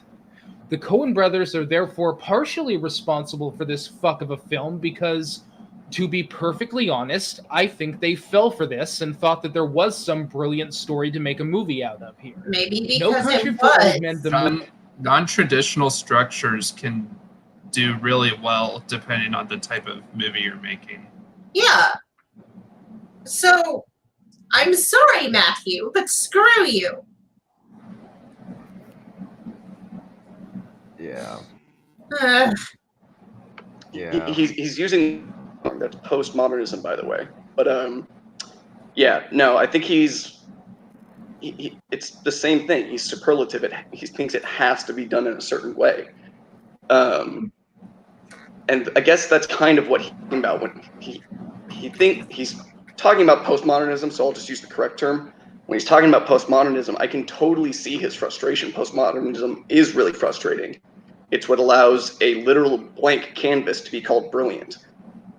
Now that's completely different than Marcel Duchamp's original thing that originated postmodernism, where he put a toilet on a pedestal and called it art. And that begs the question, what is art? Now, he's the only one who did this where it means anything. Everyone is just trying to copy him and make it seem like they're intelligent too, like they came up with something original. Now, the reason why Marcel Duchamp works is because it's actually asking a new question. Whereas, so that's not the negative side of postmodernism. That's asking how well is something defined. Relishing in the idea that nothing is defined, therefore everything is brilliant. Yeah. So Everybody gets a medal. Here's Yeah, your basically. participation trophy. Now, yeah, I understand his frustration because it makes argumentation extremely difficult when people are trying to argue what even the concept of truth or objective, whether or not something can be objective. So I understand his frustration, but I think he's applying it to the Coen brothers in the wrong way. I don't think they're postmodernist. Yeah. Yeah, they're not at all. Yeah, let's keep going. I think he'll go into like his thoughts on more specifically on the book a little bit. Movie is almost a page-for-page dictation of the novel. And as they didn't write the novel, I don't think that they can be held responsible for the movie being as bad as it was, at least not entirely. What I do hold them responsible for is the fact that No Country for Old Men, the novel, actually had characters in it. They weren't great characters, but they were characters nonetheless. There was actually dialogue in the book. It wasn't great dialogue, but it was dialogue nonetheless. Oh, come We got on! at There least was a basic sense. Matthew! And that's not in the movie? If it was a almost completely accurate adaptation, then everything that you're talking about in the book is in the movie. And you just missed it. Well, my I've understanding actually of the book heard is that it does have extra dialogue. It is a little more explainy about what they're saying, but that's just Cormac McCarthy's style. And I guess you can out some stuff in order to make it work better as a movie could be considered obscurantism, but that's not what that means. They're putting in enough so that you can to convey the major theme, not even the major themes. They convey a shitload of themes very well. From what I've heard, like it's one of the most accurate adaptations of a novel, like in terms of like the film adaptations that are out there. Yeah, but that was that's what my I've heard point. too. So that brings up the question is, did he even understand what was going on in the book, considering how accurate the movie was?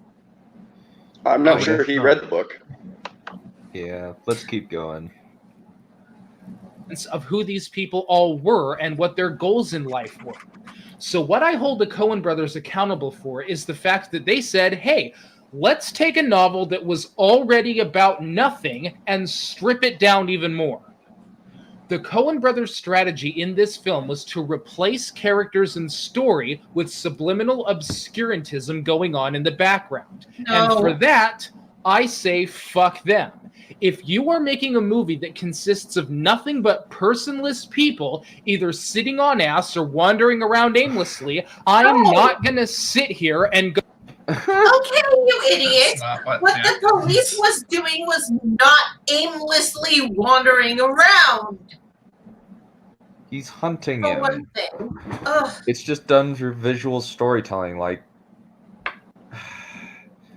it's so simple. It's so simple that he overlooked it. Sometimes the simplest answer is the correct one, Matthew. Occam's razor. Well, right. Yep. Because he didn't even notice that in two separate situations that are extremely similar, him going into a place after Shigur, in one, he refuses to draw his gun, and the second, he decides to draw his gun for the first time in his life. How is that obscurantism? How is it wandering? I Yeah, don't know. if a peace officer is going into a place where he thinks there's someone who's going to hurt him, he's going to pull out his gun so that he can defend himself, and then he's going to turn on all the freaking lights so that he can't be ambushed. I'm pretty sure the lights were sabotaged. Well, yeah, but Yeah. my point is, if it's dark, one of the first things they're going to do is they're going to turn the lights on to make sure that they don't overlook anything too. Well, actually, when you're searching a house, I don't know if Ed Tom would know this because he seems like he doesn't think guns are an important part of the job. But when you're searching a house, you actually don't want to turn on the lights because then you cast a shadow and people know where you are. That's true. If anything, you want to shine a light directly on them so they can't see and you can. And Oh, you don't yeah, hold, that's right. you don't hold the flashlight in front of you. You hold it off to the side because they'll shoot at the flashlight. But Yeah. I don't know if Ed Tom knows this or if the lights were sabotaged, but the point is he's not wandering and he's not being stupid. Yeah, which was my point as well. Yeah, let's keep going. Mm-hmm. go, oh, gee, I wonder if there was any correlation between the way Anton looked at a blank screen and the way Tommy Lee Jones looked at a blank screen. No, Yes, there's a bullshit. shadow Write in something. one. Yes, there is. There's a shadow in one and not a shadow in the other. It's almost as if he referred to him as a ghost. It's almost as if filmmakers like the Coen brothers use their cinematography for a purpose. It's so Yep. dense. Every frame has so much in it. Yeah. That might have been too Write something obscure a reference. or stop no. wasting. Oh no, that's not an obscure reference. I know exactly where that's from. Oh, okay. Yeah. Rick McCallum referring to Phantom Menace, I believe. Got it. Yeah. My time. And if you think that that statement is unfair, then I refer you to my movie, Purple Monkey Dishwasher. Every fan of No Country for Old Men should be a fan of my movie as well. You want minimalism? I gave you minimalism. I don't even have movement in my film. You want symbolism? I gave you symbolism. Notice how the guy isn't wearing shoes? Yeah, it's a commentary on how the poor are being treated in our day and age. Why not? Oh, look, he's good got a Lord. book. Gee, I wonder what the book is. What do you think the book is? Isn't He's there wearing modern clothes while Oh sitting my in an God, old-fashioned chair. Matthew. isn't there a painting literally called like the hands of the farmer, the hands of the peasant, which is specifically about hands as tools and like, never mind. But I can't remember. I think it's a Van Gogh piece. But yes, hands and feet can be a symbol, but it needs to be with something. It's about motifs, my guy. Recurring elements that contribute to a theme. Like someone not casting a shadow. Well, it's not just that. They use shadow. It's like he's some sort of ghost, shadow, spirit, god. Anyway, when it recurs throughout the movie repeatedly, it's almost as if that's contributing to something. Yeah, let's keep going to see what else he has to Wonder say. what that means. The answer to all of these questions is who gives a shit? Because whatever the symbolism is, whether there is any meaning or not, the only thing I've succeeded in doing is making you watch a guy sit in a chair for 2 hours. Now, I don't know, but I am going to assume that those who tried to watch my movie didn't get through the full 2 hours. Would it really be fair of me to condemn you for not doing so just because you weren't interpreting the meanings behind the chair, the book, and the man? If you didn't make it through the full 2 hours, it's not because you wanted an action movie. It's not because you don't appreciate subtlety. It's not because you just don't get false equivalency. It's because you probably have better things to do with. Yeah, it's an argument ad absurdum. Yeah. Yeah. This is false equivalency, Matthew. Don't do that. Like, how could he? He literally made like a 40-minute review explaining what happens in the film, and yes, he's bringing it to its extreme. That's called a rhetorical pump. That's a completely fine way to argue, but then you're right. It is a false equivalency because he's not drawing equivalence between two of the same elements. He's changing elements of it. In one, there's action between characters. In this one, it's one character literally doing nothing. When you contrast what people are doing, their action in their environment against character motivations, that's not a person sitting in a chair. He's leaving out too many elements and drawing the same conclusion. Let's finish up. See what he says. If you were 2 hours, then sit there and watch nothing. Now, I know that watching a dude sitting in a chair and watching No Country for Old Men are not the same thing. What I'm talking about is the principle behind both films. It's not the principle. I believe that my review demonstrates that the film has no characters and no story. But those 2 points are at least arguable. And many people have argued that the film does in fact have. Sorry, I cut you off. Oh, I'm just saying he's still using terms like no, none, all. Yeah, which is frustrating, to say the least. Points are at least arguable, and many people have argued that the film does in fact have those things. I think a better case can be made for the fact that the film doesn't have those things by, well, quite frankly, just describing what's happening in the movie, but that's at least arguable. What I don't want to hear is things like this. The fact that there are no characters and no story is the point of the film. It's minimal. Nobody has ever made. Yeah, if anyone made that argument, they would not be correct. If someone made that argument, that would not be correct. Now, there can be a movie where there's no characters. That's not this movie, and it could work if that movie existed. It depends on how it's done. Mm-hmm. Exactly. Yeah. God, Matthew. It's supposed to engage you on a sub-level and challenge the norm of film structure. If that statement is true, Not and if it is structure. okay to pass off this bullshit as art for that reason, Purple Monkey Dishwasher should be seen as a perfectly acceptable addition to the world of art. And let's I hear expect nothing it to about be its praised structure. just as much as No Country for Old Men. Oh my god, you complete and utter moron.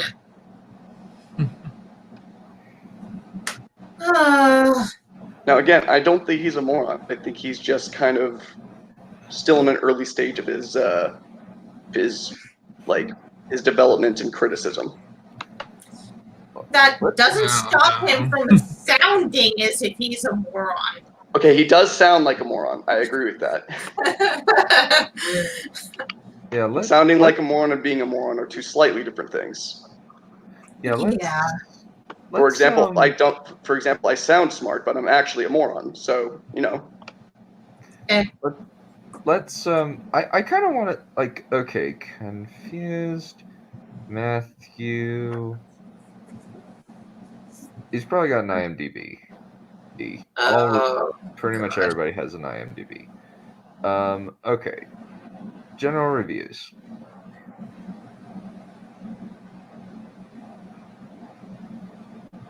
Okay. Oh.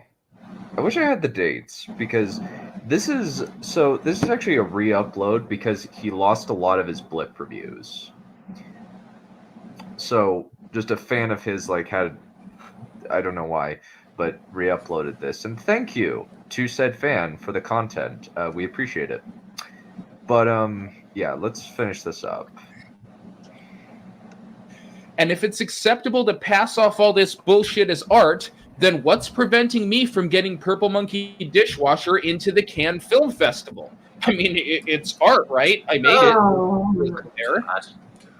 Bullshit Yes, it is art. like this should not qualify as art, not even bad art. And the thing that almost downright frustrates me is that without ever bothering to ask what the symbolism was, most people immediately and quite rightly identified my movie as a joke. Why wasn't this immediately identified as a joke? Because it's not. The stupid, empty, arbitrary... If your movie is a joke is art. What is your definition of art? Yeah. I want to know that too. I don't think anyone has ever actually been able to define what art is, by the way, and that's kind of the point. Yeah. I feel like all of his points just sort of disprove themselves, so... He contradicts himself. Now, that is what's frustrating about postmodernism, which is what he hates, is that that's kind of a postmodernist concept of what is art. And that kind of leaves the door open for everything is art, and thus everything is equally valuable, which is not what I am arguing. There are things that you can identify in art, and there's structure, and all these things you can identify as objective elements, and then analyze how they work with each other. I'm not saying that nothing is art and everything is art. I'm saying unless you can identify what art is, you can't say something isn't art. Mm-hmm. Mm-hmm. Yep. Yeah, let's keep going. Part of Pulp Fiction, and you would still have a great movie because you would still have a great story, great characters, and great dialogue. You remove everything but the stupid, empty, arbitrary, meaningless what's in the case part, and all you have left is an empty case with light shining out of it. Writing a modernist thriller is kind of like trying to make a round square. It just doesn't work. And trying to make a modernist thriller into a movie is kind of like trying to make Purple Monkey Dishwasher. I feel like I'm just making the same point over and over. I like when he's justifying himself, like when he's explaining like how it's similar. He says kinda. He's giving himself an out. He's saying kind of, a little, but when he's saying something about like the movie, it's always no, none, all, never most, never some, never kind of. So when he's trying to make his own assessments. It's kinda like this. When he's assessing something about someone else's work, it's isn't all must, most, or sorry, not most, that sort of thing. Yeah. And that's what makes it so annoying. Yep. Commit, you. Ugh. Yeah, Just let's keep going. commit. Yeah, commit. Yeah. Over at this junction, so I will end this by answering a very popular question. If you remember, I had said in my Minority Report review that Minority Report was the worst movie I had ever seen in my life. But I was very quick to point out that that does not mean I think it is the worst movie ever made. I made the same qualification with the best movie I had ever seen in my life, because I don't think that best and worst titles are something to be tossed Moulin around Rouge lightly. is That is a very serious... I'm very surprised that he likes Moulin Rouge and hates No Country. Yeah. Oh my god. Moulin Rouge is literally deliberate postmodernist style over substance. That's the point of the movie. Well, I suppose that's one of the reasons why I don't like most movies made nowadays, because I absolutely abhor that. Well, I think Moulin Rouge is actually from like 2000 or something. So it's a pretty old movie at this point. Which makes me happy when movies come out nowadays that are actually good. Like last year was actually shockingly really good. Yeah. The best Look at the big brain on movie Brent. of It's the from year 2001. Best movie of the year is Sonic the Hedgehog, and that's Grant, I'm always like Because 3 or 4 it's years not- behind movies because Well, most good movies you got some. aren't you got released or are shown in theaters. you got some good ones on Netflix this year, like Extraction and The Old Guard. But yeah, but I'm talking about stuff that I'm was not- actually in the theaters. true. I'm not So sure nothing. how much you guys would like it, but on Netflix, Charlie Kaufman has a new movie out. Oh, I'm trying to find time to watch that. Alrighty. I loved it. Let's finish this review and then. serious head out. charge, and something that I don't think should be said rhetorically, regardless of how much a movie personally bothers me or makes me like it. So the question I have been asked 1,000 times is this: do I think No Country for Old Men is worse than Minority Report? I think No Country for Old Men is probably the worst movie that's ever been made. This is my Oh my god! No! Wow, you've No! seen Batman and Robin.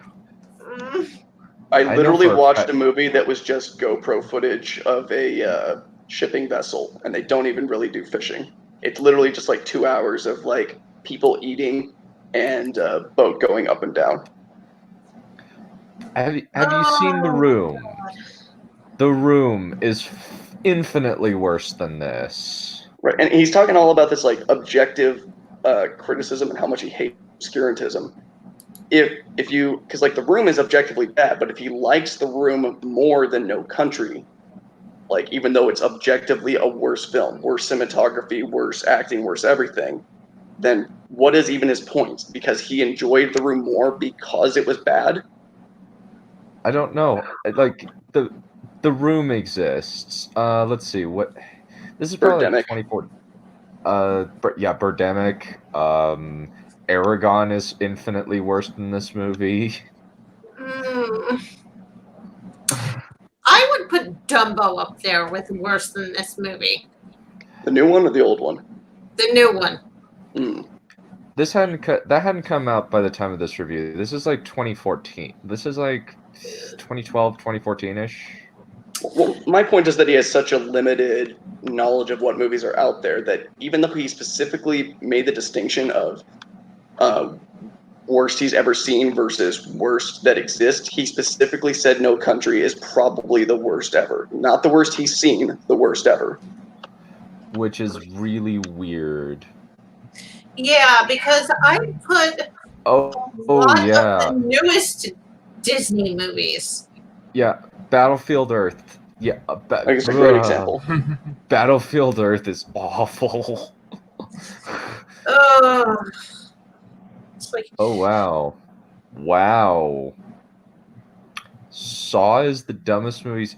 He's seen Transformers. no. Saw 1 or Okay. Saw 30? I take it All back. three. Mulan is higher than Dumbo on the worst movies ever to come out of Disney. And Wait, Mulan is definitely worse than this. is he? Yeah. Well, Mulan hadn't come out, but and it's also that he said ever. Yeah, but He- he said, did he say yeah, ever made that's or my ever? point. He said ever made. Well, if he said ever made, that's different. But if he said ever, then that includes infinity. So that would be very silly. But Yeah, let's go back. First movie that's ever been made. Okay, that's less extreme. This concludes my epilogue, as well as my rhetorical call to arms with regard to this issue. Yeah, if he's talking Let's about all Saw take a 1, that's stand ridiculous. against That's actually a bullshit pretty like good this movie. being passed off as art. Alrighty, and that is the end. Yeah, I'd say the new Mulan is worse than this movie, and I haven't even watched it. And I'm still meaning to watch the original.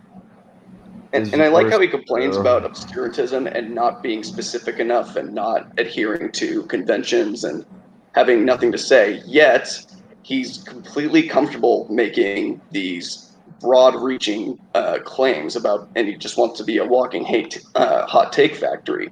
So which is it? Is being specific and like actually creating things of quality better, or is saying things to be hyperbolic in order to make your point seem better? Is that, which one of those is obscurantism?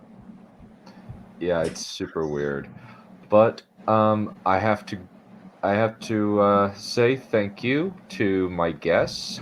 Please pimp your stuff. I do have a channel. You can find me at Neph Champion, but I haven't done anything with it. I have some ideas, but I haven't implemented them yet. You can find me over on the forums Space Battles, Sufficient Velocity, and Questionable Questing. Alrighty. Go ahead, Grant. Okay, you can just find me and my reviews for films on this app called Letterboxd, and my profile is just simply my name, Grant Paulson. Alrighty. I have a dead YouTube channel, and I'm working on an RPG in my spare time. Alrighty. Well, thank you all for your time, and I must say one last thing.